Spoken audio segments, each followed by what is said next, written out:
Imaginez une femme simple, honnête, qui se lève chaque matin à 5 heures pour nettoyer les maisons des autres et nourrir ses 3 enfants. Une femme qui n'a jamais volé, ne serait-ce qu'une épingle de toute sa vie. Et puis, du jour au lendemain, on l'accuse d'avoir dérobé des bijoux de grande valeur, on la jette en prison, on lui arrache sa famille. Dans le froid glacial d'une cellule de la prison de Corbas, près de Lyon, elle n'a plus rien, sauf une petite médaille de la Vierge Marie autour du cou. C'est là, au milieu du désespoir le plus noir, qu'elle va implorer Notre-Dame. Ce qui va se produire ensuite est si bouleversant qu'il a marqué tous ceux qui l'ont appris. Avant de plonger dans cette histoire, dites-moi en commentaire de quelle ville ou de quel pays vous nous regardez aujourd'hui. J'adore savoir d'où vous êtes. Et si vous sentez que cette histoire va vous toucher, abonnez-vous dès maintenant à Mystère de la Campagne. Activez la petite cloche et laissez un pouce bleu, vous ne le regretterez pas. Marie-Laure Dupont est née en 1976 dans un petit village au pied des volcans d'Auvergne, à Volvic, là où l'eau sort pure des entrailles de la terre. Fille unique d'un carrier et d'une couturière, elle a grandi dans une maison de pierre noire, avec le bruit constant du vent et l'odeur du bois brûlé dans la cheminée. À l'école, elle était discrète, sérieuse, toujours première de la classe, sans jamais le crier sur les toits. À 17 ans, elle tombe enceinte de son premier amour, Sébastien, un apprenti mécanicien. Ils se marient à la mairie, sous une pluie battante, et partent s'installer à Clermont-Ferrand. Mais la vie ne leur fait pas de cadeaux. L'usine Michelin ferme l'atelier de Sébastien, les dettes s'accumulent, le couple se déchire. En 2005, Marie-Laure, déjà mère de 3 enfants, Lucas, Émilie et la petite Chloé, décide de tout recommencer à Lyon. Elle trouve un 2 pièces exigu dans le quartier de la Croix-Rousse, là où les traboules sentent encore le vin et la lessive d'autrefois. Pour faire vivre sa famille, elle devient femme de ménage. Debout à l'aube, elle enchaîne les appartements bourgeois du 6e arrondissement et les villas cossues de la périphérie. Pendant 15 ans, elle travaille chez la famille Valois, avenue de Grande-Bretagne, un hôtel particulier au parquet ciré, aux lustres en cristal et aux tableaux de maître. Madame Valois, une femme froide mais correcte, lui dit souvent « Marie-Laure, vous faites partie des meubles ». Le 12 mars 2024, tout bascule. Madame Valois rentre plus tôt d'un séjour à Courchevel et constate la disparition d'un collier en saphir et diamant, valeur assurée 180 000 €. Les caméras de surveillance sont en panne ce jour-là, comme par hasard. Seule Marie-Laure avait les clés et le code de l'alarme. Les Valois portent plainte immédiatement. Le lendemain matin, à 6h12, 2 gendarmes sonnent à son petit appartement. Les enfants sont encore en pyjama. Marie-Laure n'a même pas le temps d'embrasser Chloé qui pleure dans ses bras. Menottée devant ses voisins médusés, elle est emmenée au commissariat du 6e. Pendant 48 heures, on la laisse sans nouvelles, sans avocat. Le capitaine Garnier, un homme sec au regard fatigué, lui répète « À vous, ça ira plus vite pour tout le monde ». Mais elle n'a rien à avouer. Le 15 mars, elle est déférée au parquet, puis écrouée à la maison d'arrêt de Corbas. Dans le fourgon cellulaire, les larmes coulent sans bruit sur ses joues. Elle serre contre sa poitrine la petite médaille en argent que sa mère lui avait offerte pour sa première communion. Une vierge à l'enfant, usée par les années. Et pour la première fois depuis longtemps, Marie-Laure se met à prier en silence. Ce qu'elle ignore encore, c'est que dans cette prison où elle vient d'arriver, quelque chose d'inattendu va se produire cette nuit même. La maison d'arrêt de Corbas est un bloc de béton gris planté au milieu des champs, loin des lumières de Lyon. Quand le lourd portail se referme derrière Marie-Laure, le bruit métallique résonne comme un coup de hache dans sa poitrine. On lui retire ses lacets, sa chaussure, son alliance, sa dignité. Une matonne au visage fermé lui ordonne de se déshabiller pour la fouille. Marie-Laure, les joues en feu, obéit en tremblant. On l'assigne au bâtiment D, cellule 317, 3e étage. Sa co-détenue s'appelle Fatima, une Algérienne d'une 40aine d'années condamnée pour trafic de stupéfiants. Fatima l'observe longuement, puis lui tend un mouchoir en papier froissé. « Pleure pas, ma belle. Ici, les larmes, ça attire les requins. La première nuit est un cauchemar. Le matelas est si fin qu'elle sent chaque ressort. Les néons restent allumés 24 heures sur 24. À travers la lucarne grillagée, elle aperçoit seulement un bout de ciel gris. Vers 3 heures du matin, incapable de dormir, Marie-Laure se redresse sur sa couchette, sort la petite médaille de sous son t-shirt et la serre entre ses doigts glacés. Elle n'a plus prié depuis la mort de sa mère, 10 ans plus tôt. Les mots lui reviennent pourtant comme si la Vierge les lui soufflait elle-même. « Sainte Marie, Mère de Dieu, je n'ai rien fait. Protégez mes enfants. Si vous existez vraiment, montrez-moi un signe, n'importe quel signe. » Sa voix se brise. Les larmes coulent sans bruit sur l'oreiller en plastique. Au même instant, dans le couloir, une surveillante passe avec sa lampe torche. Le faisceau glisse sur la porte de la 317 et s'arrête net. La femme, une certaine Sylvie Roche, mère de famille et catholique pratiquante, entend distinctement une voix douce, presque enfantine, qui murmure dans le silence « Aide-la !» Sylvie sursaute. Il n'y a personne. Le couloir est vide. Troublée, elle regarde à travers l'œilleton. Elle voit Marie-Laure, recroquevillée, qui serre quelque chose contre son cœur. Sylvie reste là plusieurs minutes, le cœur battant. Puis elle repart. Mais l'ordre qu'elle a entendu reste gravé en elle. Le lendemain matin, lors de la promenade, Fatima glisse à Marie-Laure. « T'as une tête de morte, toi. T'as vu un ange gardien ou quoi? La matonne Roche, elle n'arrête pas de te regarder depuis tout à l'heure. » Marie-Laure lève les yeux. Sylvie Roche, debout près du grillage, la fixe intensément. Et pour la première fois depuis son arrivée, elle lui adresse un petit signe discret de la tête. Ce que Marie-Laure ne sait pas encore, c'est que cette nuit-là, dans la chapelle vide de la prison, la petite statue en plâtre de la Vierge Marie, oubliée depuis des années, vient de se mettre à pleurer des larmes de sang. Le lendemain, à l'aube, toute la prison bruisse d'une rumeur étrange. Deux détenus du bâtiment B jurent avoir vu, à travers la grille de la cour, la statue de la Vierge dans la chapelle pleurer des larmes rouges. L'une d'elles, une vieille récidiviste nommée Josiane, raconte que le sang coulait vraiment, goutte à goutte, sur le plâtre écaillé. Les surveillantes, d'abord moqueuses, finissent par aller vérifier.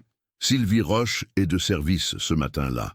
Quand elle pousse la porte de la petite chapelle désaffectée, elle reste figée sur le seuil. La statue, haute d'à peine 50 cm, présente 2 traînées sombres sous les yeux. Elle touche du bout des doigts, c'est tiède, visqueux, et ça sent le fer. Elle sort en courant appeler sa collègue. En quelques minutes, la nouvelle fait le tour de Corbas. Marie-Laure, elle, n'en sait encore rien. On l'a mise à l'isolement disciplinaire pour tentative de communication non autorisée, après qu'elle a glissé un mot à Fatima. 23 heures par jour, seule dans une cellule sans fenêtre. Le temps se dilate. Elle compte les fissures du plafond. Elle parle à ses enfants dans le vide. Vers 15 heures, la porte s'ouvre brutalement. C'est Sylvie Roche, accompagnée du directeur adjoint. Sans un mot, ils la font sortir, lui rendent ses vêtements civils et la conduisent dans une salle d'interrogatoire. Sur la table, un dossier, une tasse de café fumant et son portable qu'on lui avait confisqué à l'arrivée. Le directeur, un homme grisonnant au costume fatigué, lui annonce d'une voix neutre « Madame Dupont, les analyses sont revenues. Les empreintes sur le coffre ne sont pas les vôtres. Et nous venons de recevoir une vidéo anonyme, envoyée cette nuit à 3h14 précise. » Il tourne l'écran vers elle. On y voit clairement la belle-fille des Valois, Camille. 24 ans, grande, blonde, toujours souriante sur Instagram, ouvrir le coffre avec le code, sortir le collier de saphir, le glisser dans son sac à main Hermès, puis refermer calmement. Marie-Laure sent ses jambes se dérober. Sylvie Roche la soutient jusqu'à une chaise. « Vous êtes libre », ajoute le directeur. « Les Valois retirent leur plainte. Une voiture vous attend dehors. » Mais au moment où Marie-Laure franchit le portail de la prison, sous un ciel d'avril enfin bleu, elle aperçoit au loin une silhouette familière qui l'attend, les bras croisés de fleurs. C'est sa fille aînée, Émilie, accompagnée d'une personne qu'elle n'aurait jamais imaginé revoir vivante.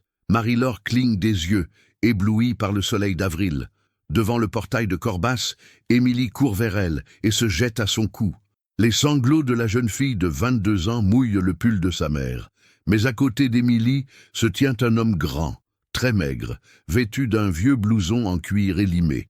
Il a les cheveux gris coupés courts, le visage marqué par des années de soleil et de tabac. Marie-Laure recule d'un pas. Son cœur s'arrête. « Sébastien ?» murmure-t-elle, la voix brisée. Son ex-mari, disparu depuis 13 ans après avoir abandonné femme et enfants pour refaire sa vie au Portugal, est là, en chair et en os. Il a les yeux rougis, les mains qui tremblent. Il n'ose pas s'approcher. « J'ai tout vu aux infos régionales », bredouille-t-il. « Le miracle de la prison, j'ai pris la route toute la nuit depuis Porto. » Émilie explique en reniflant. C'est elle qui a retrouvé son père sur Facebook il y a 6 mois. Il vivait dans un petit village de l'Alentejo, seul, malade, rongé par la culpabilité. Quand il a appris l'arrestation de Marie-Laure, il a tout plaqué. Mais il y a plus grave.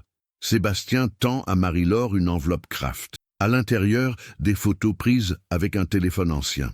On y voit clairement Camille Valois, la belle-fille, en train de remettre le collier de saphir à un homme d'une 50aine d'années, élégant, dans un parking souterrain de Lyon-Pardieu. « Ce type, je le connais », souffle Sébastien. « C'est Antoine de Saint-Romain, un receleur notoire. J'ai travaillé 2 ans de prison à mon actif au Portugal pour recel de bijoux. C'est comme ça que j'ai reconnu le manège. » Marie-Laure comprend soudain. Camille n'a pas volé pour elle-même. Elle a monté toute la mise en scène pour couvrir les dettes de jeu de son mari, le fils Valois, un flambeur invétéré qui perd des fortunes au casino d'Évian. Accuser la femme de ménage était la solution parfaite. Personne ne la croirait face à la parole d'une grande famille lyonnaise. Dans la voiture qui les ramène vers la Croix-Rousse, Sébastien raconte qu'il a contacté anonymement la police depuis un cybercafé de Porto pour envoyer la vidéo. C'est lui qui a filmé Camille, des années plus tôt, par hasard, alors qu'il travaillait comme voiturier clandestin dans ce même parking. Il avait gardé les images au cas où. Arrivés dans le petit appartement, les enfants plus jeunes, Lucas et Chloé, se jettent dans les bras de leur mère. L'odeur du linge propre et du café la fait pleurer. Mais à peine a-t-elle posé son sac qu'on sonne à la porte. C'est Sylvie Roche, la surveillante de prison, en civil, un bouquet de lys blanc à la main. Elle a les yeux brillants. « Madame Dupont, il faut que vous veniez avec moi à la chapelle de Corbas. Maintenant. » La statue, elle a recommencé à pleurer. Et cette fois, il y a des centaines de personnes dehors. Ce que Marie-Laure va découvrir sur place va changer sa vie à jamais. La voiture de Sylvie Roche file sur l'autoroute A46 sous un ciel de plus en plus chargé. Marie-Laure, assise à l'avant, serre la main de Sébastien comme on s'accroche à une bouée. Émilie, Lucas et Chloé les suivent dans un second véhicule. Personne ne parle. La radio diffuse en boucle les informations locales. Regroupement spontané devant la maison d'arrêt de Corbas après la découverte d'une statue de la Vierge aux larmes de sang. Lorsqu'ils arrivent, c'est la stupéfaction. Le parking est noir de monde. Des centaines de personnes, certaines en larmes, d'autres en prière, forment un demi-cercle devant l'entrée. Des bougies vacillent malgré le vent. Des journalistes de France 3 Rhône-Alpes filment en direct. Un prêtre âgé, l'abbé Morel, tente de calmer la foule avec un mégaphone. Sylvie ouvre un passage en montrant sa carte de surveillante. À l'intérieur de la chapelle, une dizaine de gendarmes maintient le périmètre. La petite statue est toujours là, sur son socle poussiéreux. Les traînées rouges ont coulé jusqu'au sol, formant une flaque sombre qui brille sous les néons. Un expert de l'Institut médico-légal de Lyon, blouse blanche et gants latex, prélève délicatement un échantillon. L'abbé Morel s'approche de Marie-Laure, pose une main paternelle sur son épaule. « C'est vous, Marie-Laure Dupont ?» Elle hoche la tête, incapable de parler. « Venez voir de plus près. » Lorsqu'elle s'agenouille devant la statue, quelque chose d'étrange se produit. La Vierge semble la regarder droit dans les yeux. Et soudain, une goutte, une seule, se détache lentement de l'œil gauche et tombe exactement sur la médaille que Marie-Laure porte autour du cou. La médaille devient brûlante. Elle pousse un cri étouffé. À cet instant précis, toutes les lumières de la chapelle vacillent, puis s'éteignent brutalement. Un silence de mort tombe sur l'assemblée. Quand l'électricité revient, 30 secondes plus tard, la statue est parfaitement sèche. Plus une trace de sang, plus une goutte. Comme si rien ne s'était jamais produit. Les gendarmes, le prêtre, les journalistes, tous restent pétrifiés. Seul l'expert médico-légal, très pâle, brandit son tube à essai. C'est du sang humain. Groupe A+, exactement le même que celui de Madame Dupont. Un murmure monte de la foule dehors. Certains tombent à genoux. D'autres filment avec leur téléphone. Marie-Laure, elle, reste figée, la médaille toujours incandescente contre sa peau. Dans sa tête, une voix douce, claire, presque enfantine, résonne distinctement. « Tu es libre maintenant, Marie-Laure. Va et pardonne. » Mais au même moment, son téléphone vibre dans la poche de Sylvie. Un message anonyme, avec une photo prise il y a quelques minutes seulement. Camille Valois, en pleurs, menottée dans un fourgon de police. Et en pièce jointe, une vidéo où on l'entend avouer tout. Le vol, la mise en scène, les dettes de son mari. Ce que Marie-Laure va décider de faire avec ce pardon va surprendre tout le monde. 2 jours plus tard, le calme est revenu à la Croix-Rousse, mais pas dans le cœur de Marie-Laure. Les chaînes de télévision se succèdent dans l'escalier étroit de son immeuble. On la surnomme déjà la femme du miracle de Corbas. Des cars de pèlerins stationnent même en double file. Elle a débranché la sonnette et fermé les volets. Assise à la table de la cuisine, elle regarde la médaille posée devant elle. La petite Vierge semble presque sourire. Sébastien, qui dort sur le canapé depuis son retour, fait du café. Les enfants tournent autour, excités et perdus à la fois. À 11 heures, on frappe doucement. C'est l'abbé Morel, accompagné de Monseigneur Barbarin, l'ancien archevêque de Lyon venu incognito. Ils demandent à parler seul à seul avec elle. Dans le salon exigu, le vieil évêque va droit au but. « Marie-Laure, l'Église va ouvrir une enquête canonique sur les événements de Corbas. Nous avons besoin de votre accord pour prélever un fragment de la médaille. Les analyses ont montré que le métal a subi une élévation de température inexplicable. » Marie-Laure hésite. Elle sent encore la brûlure sur sa peau. Finalement, elle accepte. Mais elle pose une condition. « Je veux que voir Camille Valois vienne ici. En personne. Je veux lui parler avant de décider quoi que ce soit. » L'après-midi même, 2 gendarmes escortent Camille jusqu'à l'appartement. La jeune femme, sans maquillage, les yeux gonflés, a perdu toute sa superbe. Elle s'assoit, raide, sur la chaise que lui désigne Marie-Laure. « Pourquoi moi ?» demande simplement Marie-Laure. Camille éclate en sanglots. Pendant 20 minutes, elle raconte tout. Les dettes de son mari, plus de 400 000 €, la menace des créanciers, le désespoir. On m'a dit « Trouve l'argent ou ton mari finit à l'hôpital ». Alors j'ai pris le collier et j'ai pensé que personne ne croirait jamais une femme de ménage face à nous. Marie-Laure écoute sans l'interrompre. Quand Camille se tait, un silence lourd tombe. Puis Marie-Laure se lève, prend la médaille, la pose dans la main de Camille et referme ses doigts dessus. « Tu vas aller voir la police. Tu vas tout avouer publiquement. Et tu rembourseras chaque centime, même si cela te prend toute ta vie. » Camille lève les yeux, stupéfaite. « Mais vous pourriez me détruire ?»« Je pourrais, » répond Marie-Laure, « mais quelqu'un m'a demandé de pardonner. » Le soir même, Camille tient une conférence de presse devant le palais de justice. Elle lit une lettre écrite de la main de Marie-Laure. Les larmes coulent sur les visages des journalistes. Mais à 23h47, alors que tout le monde dort enfin dans l'appartement, Marie-Laure reçoit un appel d'un numéro masqué.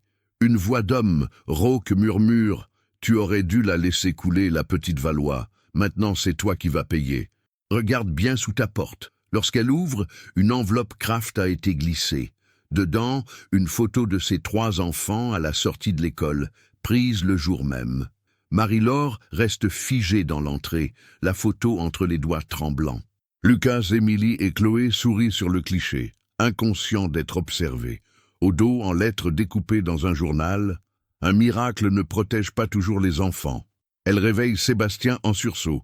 En quelques minutes, toute la famille est debout. Sébastien, blême, reconnaît immédiatement le style. Les créanciers de Saint-Romain, le receleur, n'ont pas digéré que Camille ait parlé. Ils veulent faire payer Marie-Laure d'avoir brisé leur plan. À 2 heures du matin, ils appellent le capitaine Garnier, celui-là même qui l'avait interrogé. Il arrive en civil, accompagné de 2 hommes de la BR, la brigade de répression du banditisme.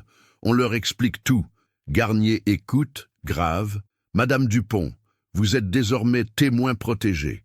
On va placer vos enfants en sécurité dès ce soir. Et des voitures banalisées emmènent Lucas, Émilie et Chloé vers une adresse tenue secrète en Savoie. Marie-Laure refuse de les suivre. « Je reste. Je veux que ça s'arrête ici. » Le lendemain, la gendarmerie tend un piège. Marie-Laure accepte de donner une interview en direct sur le parvis de la basilique de Fourvière, lieu hautement symbolique. Toute la France regarde. Elle sait que les hommes de Saint-Romain seront là. À 11 heures précises, sous un ciel lourd de pluie, elle monte sur l'estrade face à la Vierge dorée qui domine Lyon. Des milliers de personnes sont venues, certaines avec des roses, d'autres avec des pancartes « Merci Marie-Laure ». Les caméras de BFM et France 2 filment en continu.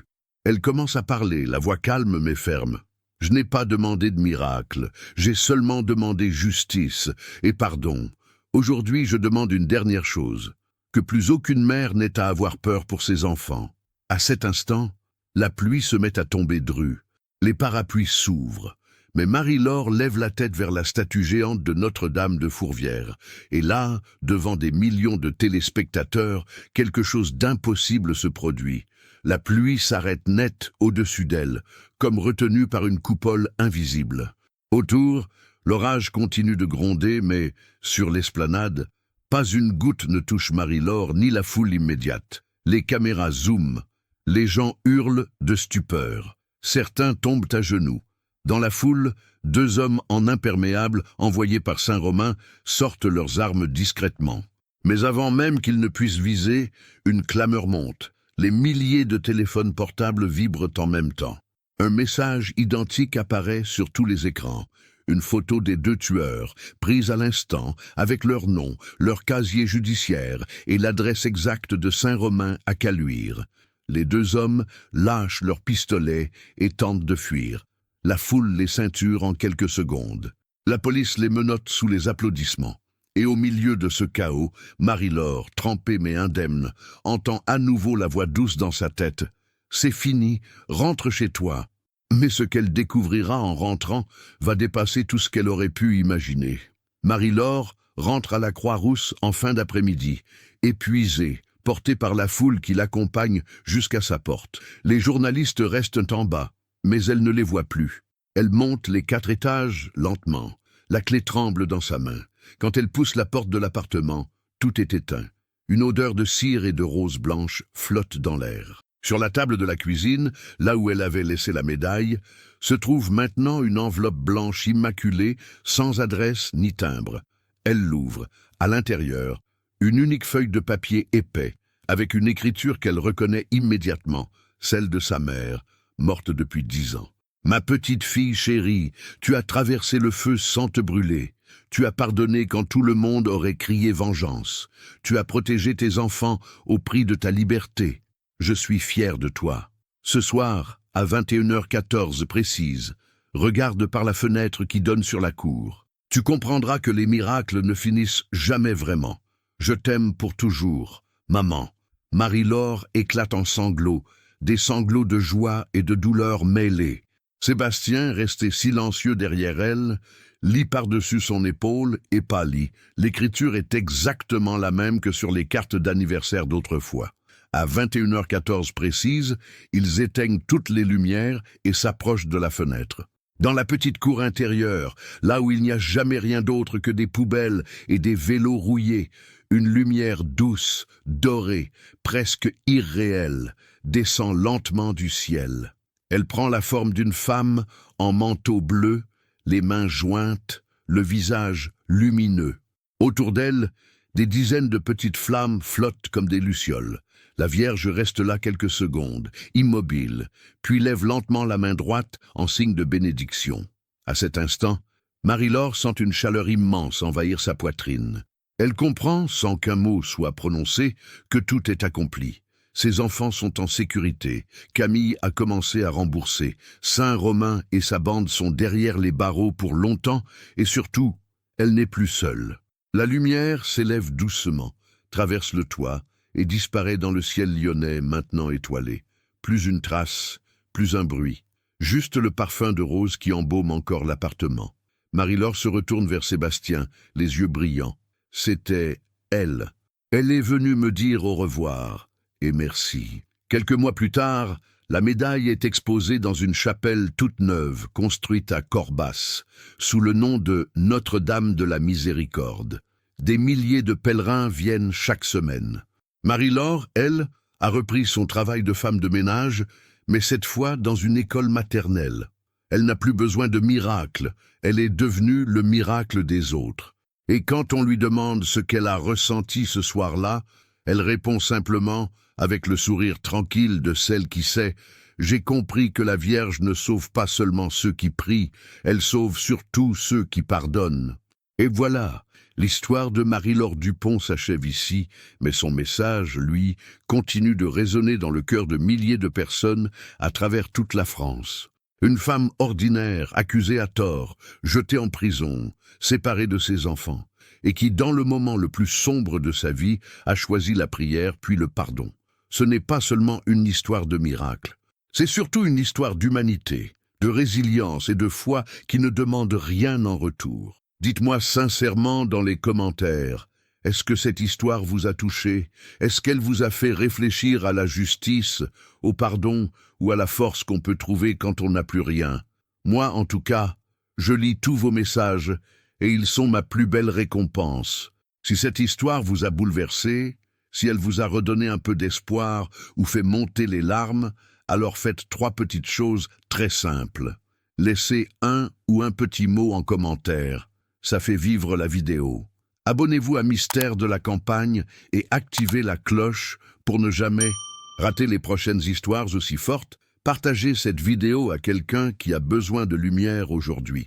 Merci du fond du cœur d'avoir tenu jusqu'à la toute dernière seconde. Prenez soin de vous et continuez à croire que même dans les nuits les plus noires, une petite lumière peut toujours apparaître. À très bientôt pour une nouvelle histoire qui va, je vous le promets, vous émouvoir tout autant.